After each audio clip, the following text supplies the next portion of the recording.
Muy buenas a todos y bienvenidos a este nuevo vídeo entrevista para el canal del Instituto Juan de Mariana. Y en esta ocasión tenemos a quien ya es un habitual del canal y de todas las actividades del Instituto Juan de Mariana, que es Álvaro de María, que para quien no lo conozca es autor del libro de la filosofía del Bitcoin, es CEO de BTC Consulting, profesor también de la Universidad de las Hespérides y también profesor de uno de nuestros cursos de formación sobre Bitcoin, que lo podéis encontrar en la web del Instituto Juan de Mariana y que por supuesto dejaremos abajo en la descripción del vídeo. Y con Álvaro, pues vamos a hablar, como no podía ser de otra manera, como es un experto en Bitcoin, sobre Bitcoin. Y he preparado, bueno, hemos preparado una entrevista sobre distintas preguntas sobre la actualidad del Bitcoin y sobre la filosofía del Bitcoin que él trata también en su libro. Y vamos a ello. ¿Qué tal, Álvaro? ¿Cómo estás? Bienvenido. Muchas gracias por invitarme aquí. Un placer estar de nuevo y nada, todo fantástico. La verdad que no nos quejamos. Ya de vuelta de vacaciones, así que a tope. Exacto. Hay que darle caña de nuevo. Em, Bitcoin es... luego, si quieres, definimos más lo que es Bitcoin, pero es algo que siempre sale a la palestra muy de vez en cuando, ¿no? Cuando cae Bitcoin, los que critican a Bitcoin siempre dicen, ¿veis cómo era una burbuja y que nunca deberíais haber invertido ahí y demás? Y cuando sube Bitcoin, los que tenemos Bitcoin o los más pro Bitcoin, la gente dice, oye, ¿veis cómo realmente es algo o un activo tan poderoso y tan bueno, ¿no? En tu libro dices que Bitcoin es un invento tan revolucionario como puede ser la pólvora o como pudo ser la imprenta, ¿no? Y a mí me resultó curioso eso. Y quiero que nos expliques por qué para ti es tan revolucionario un instrumento como es Bitcoin. Sí, Bitcoin es la primera propiedad de la historia que no depende de la violencia. Es decir, todos los registros de la propiedad que tenemos, pues al final, en último término, en última instancia, están protegidos o defendidos por la violencia, ¿no? Ujú. Y Bitcoin es el primer registro de la propiedad que no depende de la violencia, porque simplemente es un registro de propiedad que depende del conocimiento, ¿no? Del conocimiento de texto. Claro, llegar a esta profundidad para comprender la revolución que significa Bitcoin, pues lleva tiempo, ¿no? Te tienes que adentrar, tienes que entender cómo funciona, tienes que entender cómo utilizarlo, cómo hacer todos los procesos de forma adecuada. Pero cuando lo ves, te explota la cabeza literalmente, ¿no? A mí eso me sucedió ya hace más de 6 7 años y desde entonces pues llevo obsesionado y dedicado a ello pues 6 8 horas al día o algunos días hasta 13 horas, pues ya he dedicado prácticamente toda mi vida a eso, ¿no? ¿Y qué es esto, no? ¿Cómo podemos visualizarlo de forma sencilla para que alguien lo entienda de manera rápida? Pues pensemos primero en los registros de la propiedad que ya conocemos, ¿no? Por ejemplo, el registro de la propiedad de los bienes inmuebles. Nosotros tenemos un registro y tenemos que cambiar la titularidad de un activo, ¿no? Que en este caso es una casa, ¿no? Un bien inmueble. ¿Cómo lo hacemos? Pues para hacerlo lo que tenemos que hacer es rellenar una escritura, firmarla y llevarla a inscribir al registro, ¿no? Pues en Bitcoin es lo mismo, ¿no? Tenemos un registro de la propiedad, que esto es lo que nos referimos cuando hablamos de Bitcoin con mayúsculas, el registro de la propiedad de Bitcoin, Mm. y tenemos un activo que son los Bitcoin con minúsculas, ¿no? Que es lo que vamos a cambiar la propiedad, es de lo que vamos a hacer las transacciones. ¿Cómo se hace una transacción de Bitcoin? Pues exactamente igual, ¿no? Nosotros vamos a rellenar una especie de escritura que es una transacción y la vamos a firmar. ¿Con qué la vamos a firmar? La vamos a firmar con una clave, que se conoce como la clave privada. Y esta clave privada puede derivar de un conjunto de palabras, ¿no? Que normalmente puede ser 12 o 24 palabras o 12 palabras de una passphrase, cosas de ese estilo. Claro, cuando se inscribe esa transacción en el registro, pues se ha cambiado la titularidad, se ha cambiado la propiedad de ese activo, ¿no? Y esto es gigantesco porque para cambiar la propiedad de ese activo simplemente necesitamos el conocimiento de unas palabras, porque ahí siempre se va a derivar la clave para firmar, ¿no? Entonces, esto que parece así muy poquito, en realidad es absolutamente salvaje, ¿no? Porque es la primera propiedad en la historia que simplemente depende del conocimiento, ¿no? ¿Qué implicaciones puede tener esto? Pues para empezar podemos tener propiedad absoluta, porque podemos tener propiedad secreta, ¿no? Todas las propiedades que tenemos ahora dependen en última instancia del Estado.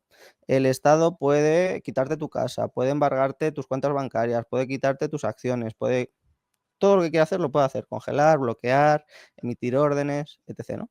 Si de repente aparece una propiedad en un registro de la propiedad que no depende de nadie y para acceder a ese registro solo necesitas el conocimiento de texto, tú puedes tener propiedad que el Estado ni siquiera sepa que tienes, y aunque sepa que la tienes, si no entregas tus claves, pues tampoco pueden robártela ni confiscártelo, ¿no? Entonces, de alguna manera, Bitcoin lo novedoso que tiene es que por primera vez en la historia tenemos un derecho de propiedad absoluto.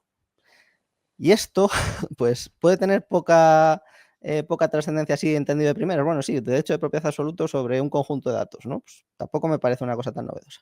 Pero claro, fíjate qué relevancia tan grande tiene que el propio Hobbes, en el Leviatán, en el capítulo 29, habla de las causas que tienden a la disolución del Estado, ¿no? Dice, la quinta es que si los ciudadanos tienen absoluta propiedad sobre sus bienes, el Estado desaparece, porque no es capaz ni de hacer justicia entre sus súbditos, ni es capaz de financiarse, ¿no? Claro, efectivamente, si de repente los ciudadanos tenemos un tipo de propiedad nueva, que el Estado no puede meter la mano ahí, pues es que de repente es como si le hubiésemos quitado el tapón a la bañera, ¿no? O sea, nos permite, de alguna manera, secesionarnos patrimonialmente del Estado. Y eso es gigantesco. Y yo creo que cada vez más gente lo está viendo y cada vez más gente ve ese punto de salida del Estado ahí, ¿no? Porque Bitcoin, de alguna manera, es el primer límite a la capacidad de extraer riqueza de los Estados, ¿no? Los Estados, al final, como han tenido toda la riqueza producida en su territorio, han podido confiscar ahí, poner impuestos, grabar, poner regulaciones, etc., pues de repente aparece un tipo de propiedad nueva que no depende de las leyes, que no depende de los estados y que los estados no pueden hacer nada, porque se mueve en un nuevo dominio en el que los estados no tienen soberanía, que es el ciberespacio. Y en ese dominio nuevo es donde Bitcoin pone de manifiesto cómo podemos cambiar completamente pues esa lógica de la violencia, esa lógica en la que la propiedad depende de la violencia, porque tenemos ahí propiedad que el Estado con su violencia no puede quitarnos, ¿no? Y es que ahí es una guerra simétrica total, porque al final una persona que sepa hacer los procesos de forma adecuada puede defender su riqueza de manera muy superior a como hemos podido defenderla históricamente. Hay un artículo súper interesante que se llama De las ballestas a la criptografía, de Chuck Hamill, que fijaos, ¿no? De las ballestas a la criptografía. Parece un poco así raro, ¿no? Es un texto de 1987, o sea, fijaos si ha llovido desde entonces, ¿no? Y dice que en su momento las ballestas supusieron un cambio muy, muy drástico porque permitían defender tu propiedad de una forma muy eficaz frente a los señores feudales que quisieran quitarte tu propiedad o lo que sea. ¿Por qué? Porque al final, si ellos tenían armas, tenían caballos, armaduras, armas de cierta manera de atacar a la distancia que eran muy fuertes y tú simplemente tenías un rastrillo para arar la tierra, pues no te podías defender. Pero la ballesta, que tiene un coste muy bajo, es muy fácil de aprender a utilizarla y puede atravesar esas armaduras, puede atravesar a esos caballos, te permite defender tu propiedad mucho mejor, ¿no? Y eso supuso un avance muy grande en la parte de la defensa. Pues ya muchísimo antes de que apareciese Bitcoin, Chuck Hamill vio un poco que la criptografía, precisamente como nos permitía proteger secretos, nos iba a poder permitir proteger nuestra riqueza, ¿no? Y si Chuck Hamill comparaba la criptografía con las ballestas, ¿no? Pues yo compararía a Bitcoin con la pólvora, porque Bitcoin es una forma muy refinada de todo eso, ¿no? Ya no solo es una propiedad absoluta, sino que está diseñado con todas aquellas características que han tenido los activos que han permitido transportar valor a lo largo del tiempo. Entonces ya no simplemente es que sea una propiedad absoluta, sino que es un activo perfectamente diseñado para ahorrar, para aparcar riqueza a largo plazo. Y claro, eso es gigantesco, ¿no? Porque los activos que utilizamos para aparcar riqueza a largo plazo, pues son los bienes inmuebles, las acciones de empresas consolidadas, deuda pública a largo plazo. Es decir, utilizamos los activos más grandes del mundo para esa función. Entonces, de repente, hemos creado un activo que cumple esas características mejor que todos esos activos y que además tiene una propiedad que no tiene el resto, que es la de poder ser una propiedad absoluta, ¿no? Absoluta y privada. Pues claro, a mí ahí es donde me empieza a explotar la cabeza completamente, porque alcanza unas dimensiones inmensas, ¿no? Por ejemplo, pensemos en la herencia, ¿no? Pues tú con la herencia, si tú tienes una casa, tú no puedes dejar tu casa de forma privada a tus herederos, ¿no? Tú tienes que pasar por todos los trámites correspondientes y demás. Si tienes un fondo de inversión, tampoco. Si tienes dinero en el banco, tampoco. O sea, todo ese tipo de cosas no te permiten transmitir tu herencia, tu propiedad, de forma secreta, ¿no? Es decir, de alguna manera, pues como eso es una propiedad que está inscrita en los registros estatales o controlada por la violencia del Estado, pues tienes que pasar por todos esos trámites. Claro, ¿qué significa heredar en Bitcoin? Recibir un conjunto de palabras, ¿no? Y eso lo podemos hacer de tantas maneras que Bitcoin lo que instaura no solo es un derecho de propiedad absoluto, sino también sus derivadas.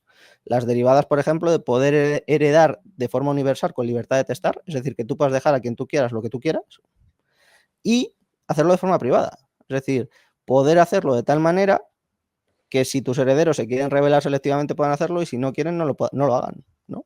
Pero sin que el Estado sepa que se ha producido esa herencia, ¿no? Ellos tengan la posibilidad de revelarse si quieren. Pues esto, claro, yo creo que es bestial, ¿no? O sea, pensemos en las implicaciones que tiene esto. De repente podemos atesorar riqueza sin que nadie nos la pueda quitar y podemos transmitirla sin que nadie nos lo pueda impedir. Incluso sin que nadie lo pueda saber.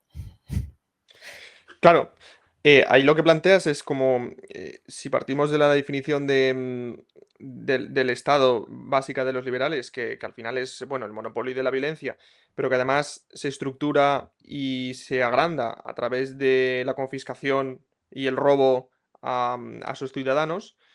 Claro, si el Estado ahora no tiene capacidad para confiscar ni robar nada de los ciudadanos porque lo tienen en Bitcoin, la manera de sustentación del Estado de alguna manera desaparece, ¿no? Y por ende el Estado debería desaparecer. Eso es más o menos a líneas, a grandes rasgos lo que defiendes, porque de alguna manera dices que las estructuras estatales per se o el Estado está agotado como forma política, que creo que te lo he escuchado alguna vez, y claro, de alguna manera la gota que ha colmado el vaso puede llegar a ser el Bitcoin, ¿no? Y hemos pasado de esa estructura estatal en la que se sustentaba a través del robo indiscriminado de los ciudadanos y de su riqueza, pero con el Bitcoin podemos llegar a otro estado de política, ¿no? Entonces pasaríamos de alguna manera de un estado como el que conocemos hoy en día a una criptocracia, como tú lo llamas, ¿no? Entonces, ¿qué es o qué sería para ti una criptocracia o un mundo en el cual el estado ha desaparecido porque Bitcoin ha conseguido que la riqueza de sus ciudadanos no pueda ser expoliada por parte del Estado? Sí, a ver, aquí lo primero es, hace unos años le dio el Instituto Juan de Mariana el premio a Dalmacio Negro. Ujú.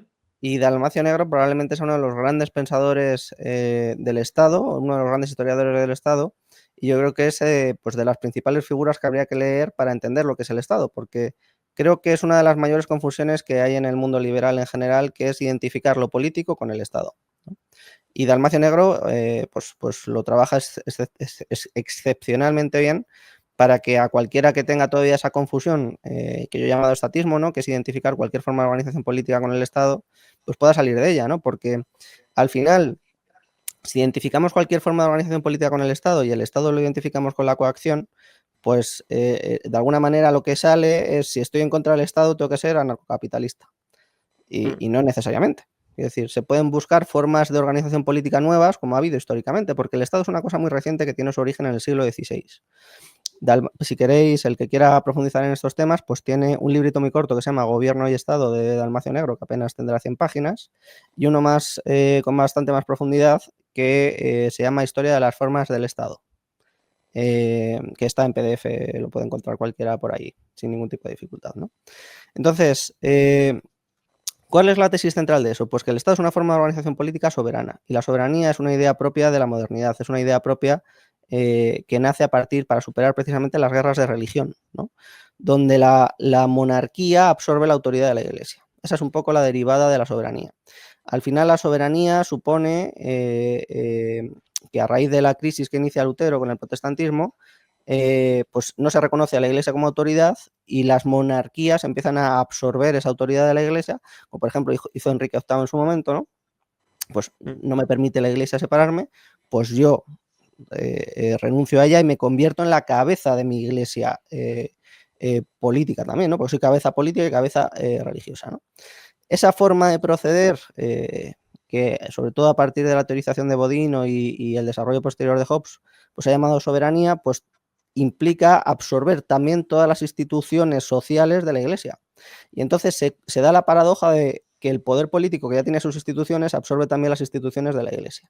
Y esa forma de organización política termina generando un aparato de poder político soberano, ¿no? Y eso es lo que conocemos como Estado, es decir, el Estado es posterior a las monarquías absolutas. Ujú, Y lo que pasa es que el Estado se termina escindiendo de las monarquías. Al final, por la Revolución Francesa también, pues esa soberanía termina pasando al conjunto de ciudadanos iguales, ¿no? La Revolución Francesa, pero no dejan de ser absolutistas. Todas las sociedades en las que vivimos actualmente son absolutistas porque parten de esa idea de soberanía. Y la soberanía no es más que el control jurídico político absoluto sobre un territorio, ¿no? Y esta forma política es muy peculiar y muy particular, ¿no? En España, precisamente, pues tenemos ejemplos históricos de cómo la soberanía llega muy tarde, llega con los Borbones, ¿no? ujú, Precisamente quitando los fueros con los decretos de nueva planta y demás. Entonces, si te fijas, España tenía una forma jurídico-política que no se asemejaba en nada a un Estado, porque tenía, para empezar, con la Reconquista, tienes todas las cartas de población, ¿no? Es decir, los reyes cristianos, para repoblar todo el territorio, pues desarrollan una idea jurídica muy interesante, que es las cartas de población, que es dar ciertos tipos de ventajas a aquellas personas que se trasladaban a la frontera, ¿no? A las zonas fronterizas, y esto permite repoblar, pues te daban territorios, te daban casas, te daban exención fiscal, exención de tributos durante 10 años, autonomía judicial, y esto termina cristalizando en los fueros, ¿no? Que al final los fueros son pues una forma jurídico-política de vivir distinta, ¿no? En la que el Estado, no el Estado, sino la monarquía, pues no decía lo que era justo en el caso concreto, no determinaba el derecho. No tenía ese componente de autoridad que va a desarrollar después, ¿no? Entonces, toda esta forma de organización, especialmente jurídica, ¿no? Pues es muy posterior, ¿no? Y eso pues es lo que nos permite imaginar también formas de organización políticas postestatales, ¿no? Si el Estado al final es una ujú. forma de organización política, como ha habido otras, pues también le llegará su momento en el que sucedan nuevas formas de organización política, ¿no? Y más que criptocrática, ¿no? Que parece un poco que suena como a cripto, A yo lo, Crypto Bro, sí. yo lo he llamado micrópolis, ¿no? Es decir, Ujú, jurisdicciones personalizadas postestatales. Y eso es un poco lo que yo creo hacia lo que nos dirigimos, ¿no? Hay un libro muy interesante a este respecto que se llama El individuo soberano, que a mí no me gusta tanto ni la parte de individuo ni la parte de soberano, pero que él tiene propuestas muy interesantes, ¿no? Y analiza muy bien el cambio de era que estamos viviendo, que básicamente vamos a ir hacia un sistema de jurisdicciones personalizadas, ¿no? Es decir, la gente cada vez más va a trasladarse a aquellas jurisdicciones que les traten mejor, hasta un ujú, punto en el que los estados directamente ofrezcan jurisdicciones, ¿no? ujú. Y yo creo que eso es hacia lo que vamos, hacia que, oye, que en vez de tratarte como un súbdito donde te someten a impuestos, a regulación y a lo que sea, pues al final aglutinemos tanto poder de negociación que seamos capaces de negociar de tú a tú con algunos estados para crear jurisdicciones para nosotros. Ujú. Claro, a lo largo de la historia ha habido muchos cambios que normalmente, cambios en la sociedad que normalmente siempre vienen aparejados por cambios en la tecnología, como puede ser como dices, ¿no? La pólvora, la imprenta, etcétera, y por ejemplo también en Internet. Ujú. Y muchos dijeron que el Internet iba a ser algo así como emanciparse del Estado y en cierta manera el Internet también nos da mucha libertad en muchos casos. Seguramente sin Internet tampoco hubiera podido aparecer Bitcoin, pero también algunas dictaduras han utilizado Internet y la tecnología para hacerse todavía más distópicas y más férreas, ¿no? El ejemplo es, por ejemplo, China, ¿no? Que utiliza toda la tecnología para hacer un Estado prácticamente orwelliano, ¿no? Entonces, si ha conseguido o han conseguido parte de los estados utilizar esas tecnologías que en principio nos iban a dar una mayor libertad para todo lo contrario y para subyugarnos más, ¿qué te dice a ti que Bitcoin no va a poder ser utilizado de esa manera o que no va a caer en las garras del Estado para controlarlos todavía más? Bueno, justo esto es lo que estoy trabajando en mi segundo libro, ¿no? En Micrópolis, que es donde hago el análisis de todo este tipo de cosas. Y precisamente, pues eso es un poco lo que se trata, ¿no? Yo he analizado este fenómeno desde las dos vertientes, ¿no? Cuando hablábamos antes de la potestad y de la autoridad, de las monarquías y de la autoridad de la Iglesia, pues es un poco una categoría general de las sociedades políticas y de la historia política, ¿no? La autoridad normalmente la ha detentado, pues el saber socialmente reconocido, y la potestad normalmente la ha detentado pues, el poder socialmente reconocido, que han sido, pues ya sean monarcas, gobernantes, etc., ¿no? El gobierno es la institución principal de la potestad, ¿no? Hmm, Claro, ¿qué es lo que sucede? Que los cambios en el ámbito de lo que he llamado la densidad social del conocimiento, como pueden ser la escritura en su momento en Grecia y en otro tipo de zonas, como puede ser la imprenta, como puede ser este tipo de cosas, dan lugar a cambios en la percepción de la autoridad, del saber socialmente reconocido, porque accedes a nuevas fuentes de información que antes no tenías y lo que tú reconocías como autoridad, pues ya no lo reconoces como tal, ¿no? Se te cae un poco ese velo respecto a la autoridad. Y con la potestad son los cambios en la lógica de la violencia. Es decir, cuando aparece una gran innovación en el ámbito de la violencia, ya sea que incremente los beneficios de atacar o que facilite mucho la posibilidad de defenderse, pues cambia también la estructura de la potestad, ¿no? Esto, bueno, con la pólvora yo creo que es donde mejor se ve, ¿no? Porque pasas de vivir en ciudades amuralladas a tener que organizar estados, ¿no? Porque necesitas ejércitos permanentes, ya no te sirve eso, ¿no? Claro, la pólvora pues pasa por un proceso casi milenario, ¿no? De un milenio, desde las primeras armas de pólvora hasta que se aprende a utilizar, hasta que reconfigura el espacio político completamente. Pero lo hace, ¿no? Es decir, hemos dejado de vivir en ciudades amuralladas y ahora vivimos en estados, ¿no? Claro, en ese momento, pues a lo mejor se podía pensar que ciertas armas de pólvora podían ser igualadoras, ¿no? Porque facilitaban un poco la defensa.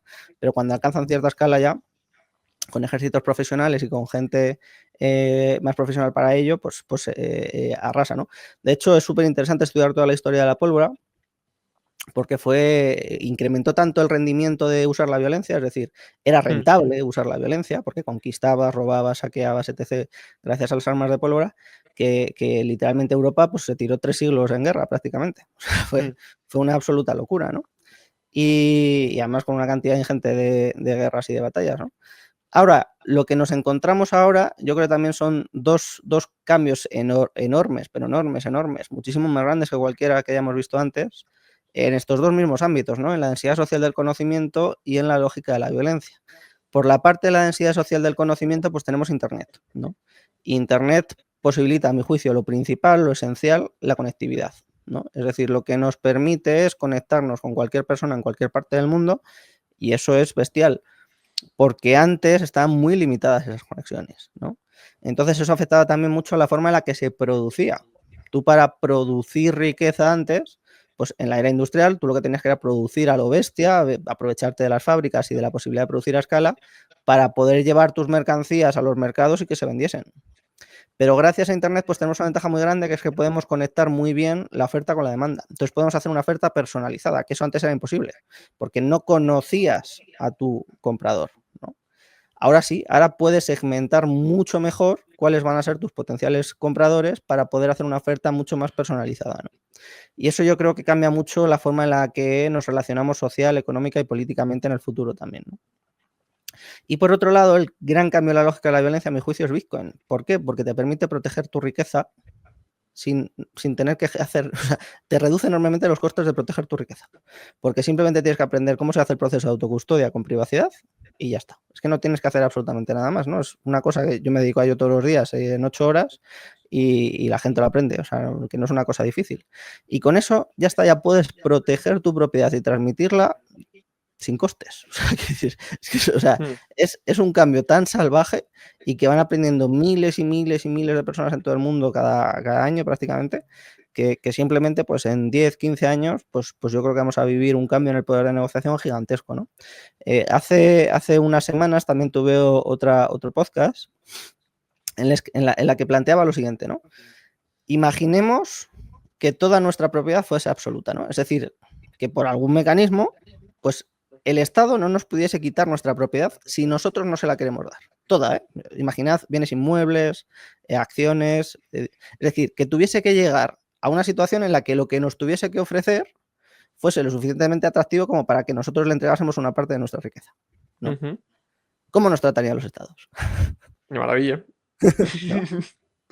¿No? Pues ya tenemos esa propiedad absoluta, ¿no? O sea, lo único que falta es que eso se extienda a nivel social, ¿no? Y estamos en un proceso de expansión gigantesco, ¿no? Yo creo que es la tecnología más adoptada más rápidamente de la historia. O sea, fijaos que las primeras armas de... La aparición de la pólvora aparece como un elemento medicinal en China en el siglo IX-X.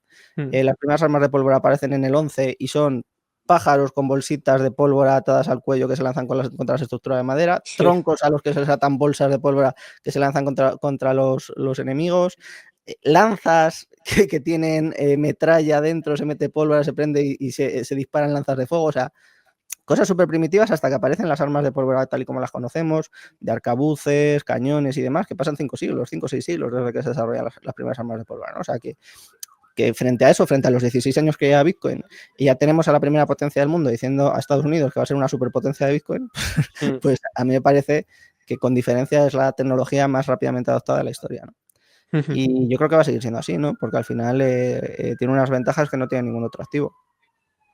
Entonces yo creo que un poco eso es lo que nos va a devolver a nosotros el poder de negociación para cambiar la forma política.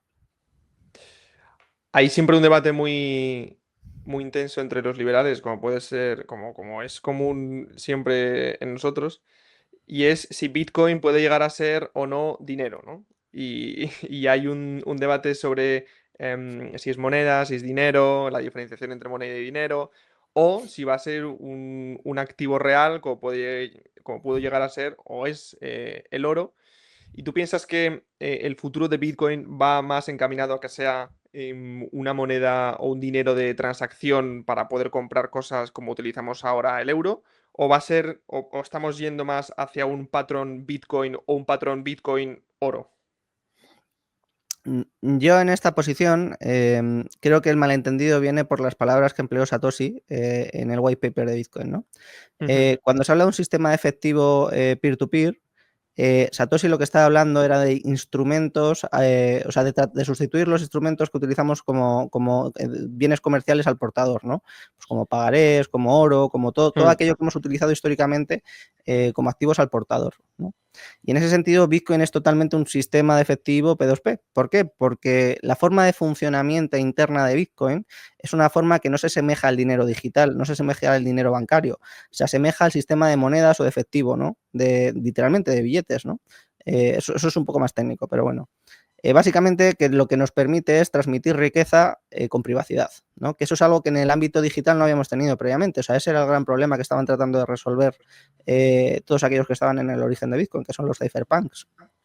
El problema que se trataba de resolver es que en el ámbito digital siempre hay un proveedor del servicio, ¿no? Pues yo qué Ujú. sé, si queremos enviar un correo electrónico, pues ahí tenemos a Google que nos provee el servicio de correo electrónico y como nos provee el servicio de correo electrónico, pues si yo te envío un correo a ti, Google puede acceder si quiere a esa información. De esa manera nosotros no tenemos privacidad por defecto en el ámbito digital, porque el proveedor del servicio siempre puede acceder a nuestra información. Y la privacidad se define como la posibilidad de revelarse selectivamente, es decir, que yo revele esa información si yo quiero, pero si hay otro que puede acceder a esa información, pues ya no tengo privacidad por defecto. Si yo, por el contrario, quedo contigo en Madrid y te entrego un sobre con una carta, el contenido de esa carta es privado. Tú y yo podemos elegir si lo queremos revelar, pero el que hizo la carta, el sobre, el que fabricó el papel, el que fabricó el boli, no tiene ninguna manera de saber el contenido de esa carta, no está vinculado. Lo mismo si yo te pago con un Bizum, pues el proveedor de Bizum puede saber que yo te he enviado a ti dinero, puede saberlo perfectamente, puede saber qué día, qué cantidad y de quién a quién se lo ha enviado. Pero si yo quedo contigo igual y te doy un billete de 50, nadie sabe que esa transacción se ha producido, es una transacción que queda en el ámbito privado. El emisor de ese billete no sabe que yo te lo he entregado a ti. Pues Bitcoin funciona como estos sistemas que permiten la privacidad, aunque funciona en el mundo digital, porque precisamente esos son los problemas que trata de resolver. Trata de resolver el problema del tercero de confianza y otro problema también un poco más técnico que es el del doble gasto, ¿no? Entonces, eso lo resuelve. Y como lo resuelve es ese sistema efectivo P2P. Ahora, traducir sistema efectivo P2P a alternativa al dinero fiat es un salto muy grande, Mm. porque no tiene nada que ver, ¿no? O sea, son cosas abismalmente distintas a mi juicio, ¿no? Entonces, ¿qué requisitos buscamos nosotros a la hora de mandar dinero? Y cuando hablo de dinero, hablo de un medio generalmente empleado de intercambio, Mm. ¿vale? ¿Por qué un medio generalmente empleado de intercambio? O el intermediario general de los intercambios, como decía Menger. Pues por una cosa muy sencilla, porque es lo que más utilizamos entre todas nuestras transacciones para hacer los intercambios. Que no es lo mismo que un medio de intercambio, porque un medio de intercambio puede ser, por ejemplo, el oro, puede ser, por ejemplo, las acciones, puede ser, por ejemplo, una deuda. ¿Por qué? Porque es un medio de intercambio entre el valor que yo tengo presente hoy y el valor que quiero llevar al futuro. Es un intercambio de valor a lo largo del tiempo, ¿vale? Ujú. Pero un medio de intercambio generalmente empleado, es decir, pues esa es la definición habitual de dinero, ¿no? Entonces, ¿por qué Bitcoin tiene muchas dificultades para convertirse en eso? Pues a mi juicio, esencialmente por dos, ¿no? La primera es que Bitcoin es inherentemente volátil, ¿no? Esto es un Ujú. artículo de Fernando Nieto muy interesante que básicamente viene a decir lo siguiente, ¿no? Pues mira, Bitcoin tiene una oferta determinística porque la emisión de Bitcoin se sabe ya de antemano, es un calendario de emisión determinístico de cómo se van generando nuevos, a diferencia de otros activos. Oye, pues tomates, pues ¿cuántos tomates hay? Pues no sé, los que seamos capaces de producir, o sea, no hay una oferta fija de tomates. ¿Cuánto oro hay? Pues es más difícil sacar oro que producir tomates, pero también tampoco sabemos la oferta fija de oro que va a haber, ¿no? Pero de Bitcoin sí, de Bitcoin sabemos exactamente la cantidad de Bitcoin que va a haber, que son 21 millones y cómo se van a ir emitiendo, ¿no? Entonces, claro, eso nos deja una variable del precio fija, que es la variable de la oferta. La oferta en Bitcoin es fija, ¿no? Frente a ello, pues tenemos la demanda. Y es que la demanda de Bitcoin no es estable, ni lo va a ser nunca, porque no tienen demandas estables, ¿no? Entonces, eso hace que el precio siempre sea muy volátil. Entonces, un activo que es inherentemente volátil, ¿y qué significa que sea inherentemente volátil? ¿Significa que siempre va a tener la volatilidad que ha tenido históricamente? No. Esa volatilidad se puede reducir, pero no tiene mecanismos de ajuste de la oferta a la demanda, ¿no? Si sube el precio de los tomates, pues yo puedo producir más tomates y puedo bajar el precio otra vez. Tengo mecanismos de ajustar la oferta a la demanda. Si yo preveo que se va a demandar mucho más oro, pues puedo invertir más en mineras que van a buscar más oro y van a encontrar más oro. Es que en Bitcoin, si yo preveo que haya más demanda de Bitcoin, no puedo producir más Bitcoin. Esa oferta va a estar limitada. Y lo mismo al revés. Si el precio de los tomates se desploma, pues yo puedo dejar de producir tomates para producir pepinos, ¿no? O sea, no hay ningún problema para producir otro tipo de activo, ¿no? Pero con Bitcoin tampoco tienes un mecanismo de retirada de la oferta de circulación, ¿no? Sin embargo, hay un activo, que es el dinero fiat que utilizamos, que sí que está muy especializado en esa función. ¿Por qué? Porque producir y retirar dinero de circulación es pulsar un botón, prácticamente, ¿no? Claro, viene la pandemia, incertidumbre sobre el futuro. Cuando tenemos incertidumbre, lo que demandamos es dinero. Todo el mundo empieza a demandar dinero porque no sabe lo que va a pasar.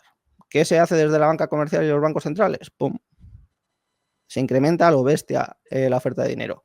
Y el precio del dinero más o menos se mantiene. ¿Cuál suele ser el problema? Pues que crear nuevo dinero es muy fácil. Retirarlo les cuesta mucho, ¿no? Entonces lo que vivimos siempre es un proceso de evaluación. Pero es un proceso de evaluación que más o menos podemos prever, que se puede anticipar.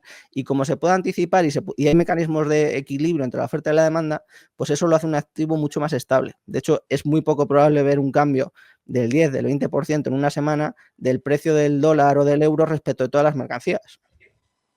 No. Pero sin embargo, con Bitcoin es normal. Es decir, tú puedes ver una caída de Bitcoin del 10% en un día y una subida del precio de Bitcoin de un 10% en un día. Y esta es la segunda derivada, ¿no? Esto nos dificulta mucho el cálculo económico. Entonces, para cumplir esas funciones de unidad de cuenta, es decir, de ser aquello lo que denominamos los precios, y de un medio generalmente empleado de pago, pues tiene esas dificultades, ¿no? Que nos dificulta ese cálculo económico. Pero es que tiene un segundo problema todavía más gordo, que a mi juicio es el peor entendido de todos, ¿no? Que hay un artículo muy bueno de Ronald Coase que se llama La naturaleza de la empresa. Es un artículo de 1937 por el que le dieron el premio Nobel. Y básicamente Coase en este artículo pues descubrió los costes de transacción. Que los costes de transacción no son los costes de enviar una transacción, que es la mayor parte de la gente se piensa, ¿no? No, los costes de transacción son de alguna manera todos esos costes que tiene acceder al mercado, ¿no? Pues los costes de negociación, de coordinación, de búsqueda de información, de todos esos costes, ¿no? Adicionales, que también el que lo quiera leer, pues es un artículo brillante y que merece mucho la pena, ¿no? Claro, ¿qué es lo que pasa con Bitcoin? Que respecto de ser empleado como medio generalmente de pago, pues claro, supone que toda la gente tiene que incurrir en todos esos costes de transacción absurdos para utilizarlos en esa función, en algo que ya no tienen problemas. La gente no tiene problemas para pagar. Todos podemos pagar sin dificultades, sin grandes dificultades, ¿no? Sin embargo, sí que tenemos unos problemas gigantescos para atesorar riqueza a largo plazo. Esa es probablemente del ámbito económico la función más difícil de todas. ¿Cómo narices traslado valor, mis excedentes de producción de hoy al futuro? ¿Dónde aparco mi riqueza? Eso es lo más difícil de todo. Y ahí es donde Bitcoin hunde los costes de transacción. Porque en una cosa que yo puedo aprender en 8 horas, me permite atesorar ahí mi riqueza para toda mi vida. Y está muy bien diseñado para hacer eso. Cumple muy bien todos los requisitos. Cumple muy bien las funciones, ¿no?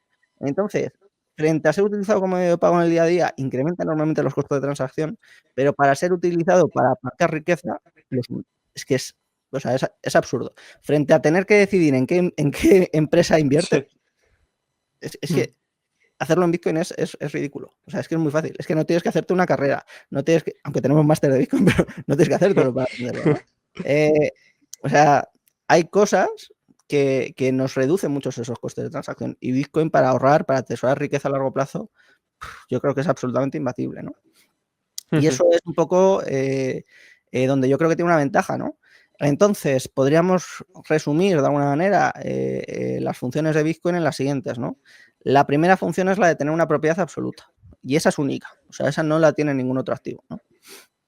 La segunda gran función es la de aparcar riqueza, ¿no?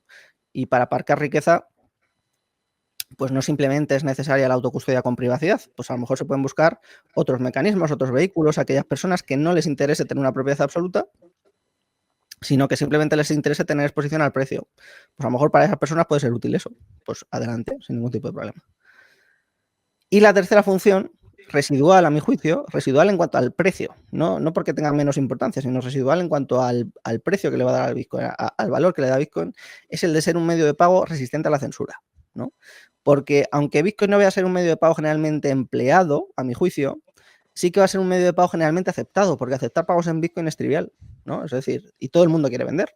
Si a mí me vas a comprar una mercancía desde Venezuela y la única manera que tengo de que me la compres es con Bitcoin, pues adelante. ¿Qué problema voy a tener yo si yo lo que quiero es vender? ¿No? Entonces, aceptar pagos en Bitcoin es una cosa totalmente trivial, ¿no? Y todos estos matices son importantísimos, ¿no? Este matiz entre la diferencia entre una reserva de valor y un depósito de valor. Pues una reserva de valor tiene una connotación de estabilidad que Bitcoin no tiene. Así que a mí utilizar reserva de valor para Bitcoin no me gusta. Pero depósito de valor, nadie sabe cuánto va a valer un bien inmueble dentro de 10 años. Pero nosotros lo utilizamos, aparcamos ahí riqueza en previsión de que va a valer más, ¿no? Pues lo mismo con Bitcoin, ¿no?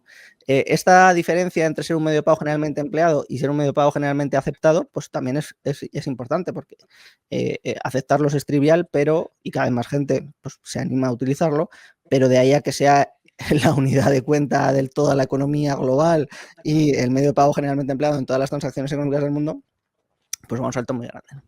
Y yo creo que todas estas limitaciones pues han hecho muy difícil para el público general entender adecuadamente Bitcoin, ¿no? Pero bueno, vamos avanzando a buen ritmo, así que no nos quejamos. Para eso está la formación y para eso está el máster y etcétera, ¿no? Y ya para ir más o menos cerrando, sobre la situación actual de Bitcoin, no solo Bitcoin, sino a nivel institucional, claro, nos estamos encontrando, por ejemplo, lo que has dicho antes de Donald Trump, que quiere convertir a Estados Unidos en la primera potencia mundial de Bitcoin, y hay muchos bancos que ya están, e instituciones que están comprando Bitcoin, pero a la vez te encuentras que aquí en Europa quieren eliminar evidentemente el efectivo porque es un reducto de libertad, más o menos, porque depende de qué efectivo tengas. Y, y el tema de las CBDC, ¿no? De crear sus propias monedas digitales para hacer de alguna manera competencia a Bitcoin, que no se la van a hacer nunca porque no tiene nada que ver una cosa con la otra. Pero claro, ¿cómo crees que puede afectar no solo al precio de Bitcoin, sino a la deriva y el futuro propio de Bitcoin, el tema institucional de que por una parte tienes bancos, grandes empresas y estados que están comprando Bitcoin y creen en él, eh, que en realidad es un poco suicida para los propios estados? No sé si es suicida o no el hecho de comprar Bitcoin por parte de Estados Unidos, no lo sé. Y por otro tienes instituciones y estados o la Unión Europea que Bitcoin es el demonio, hay que eliminar el efectivo, ir a unas CBDCs para ya controlarlos, pues en qué vamos a gastar el dinero, si no gastas el dinero en X meses te cortaremos el grifo, etcétera, ¿no? ¿Cómo crees que puede influir esta deriva institucional dentro de Bitcoin?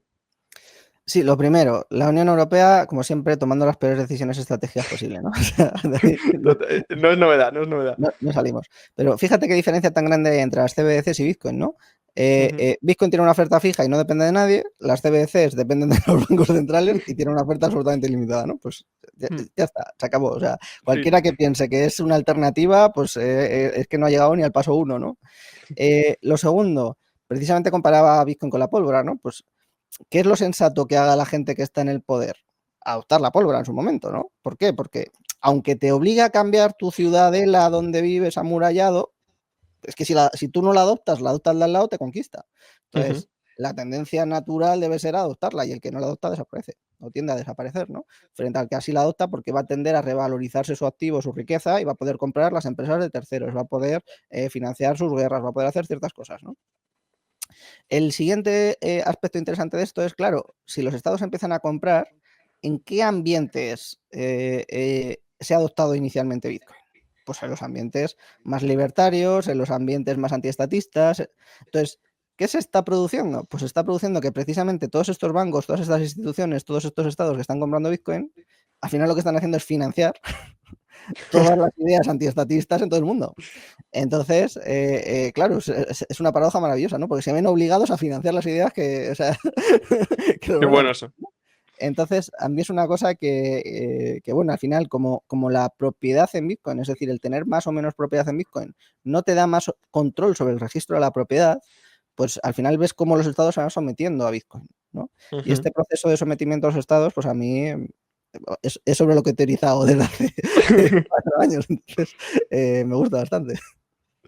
Genial, pues básicamente lo que estás diciendo es que Bitcoin versus el Estado, ese es sería el final boss de los estados, ¿no? De alguna manera. Sí, yo creo Em, que va a ser el equivalente. O sea, Bitcoin es a los estados como la pólvora fue a las murallas, ¿no? Los ujú, va a obligar a reconfigurarse, porque es que es lo primero que pone de manifiesto que el Estado ya. Esa idea de soberanía, cualquier persona que aprenda a hacer una autocustodia con privacidad puede demostrar que el Estado ya no tiene soberanía sobre él. En ese aspecto, solo en ese aspecto. Pero ya es salir de 4 siglos o de 5 siglos de mentalidad estatal, de mentalidad soberana, de que el Estado tiene control absoluto sobre la propiedad y sobre la riqueza y sobre los súbditos. No, pues ya de repente no. Cualquier persona puede demostrar que no. Y esto ujú. es, a mi juicio, es bestial, ¿no? Porque es por primera vez salir de la soberanía estatal. Sin duda, sin duda. Así que si queréis, si os ha gustado la entrevista y el podcast y queréis profundizar más, ya sabéis que Álvaro tiene un máster en Bitcoin en la Universidad de las Hespérides, que es la universidad bueno, que está tan ligada al Instituto Juan de Mariana, como ya sabéis. Y también, por supuesto, el curso de formación que tenemos nosotros en la sección de formación de la web del Instituto Juan de Mariana, donde Álvaro de María también es uno de los profesores. Y por supuesto, yo recomiendo encarecidamente leer el libro de la filosofía del Bitcoin, porque no es un libro como vosotros pensáis, o sea, Álvaro sabe mucho de Bitcoin, pero le encanta la filosofía y el Estado y los pensamientos sesudos, y sin duda es un libro que te hace cambiar muchas perspectivas y que de alguna manera te cambia la manera de ver muchas de las cosas de la sociedad actual. Así que Álvaro, muchísimas gracias por estar aquí en el canal del instituto. Te esperamos pronto y nada, recomiendo encarecidamente su libro y sus cursos y hasta la próxima, Álvaro. Un auténtico placer. Hasta la próxima. Gracias.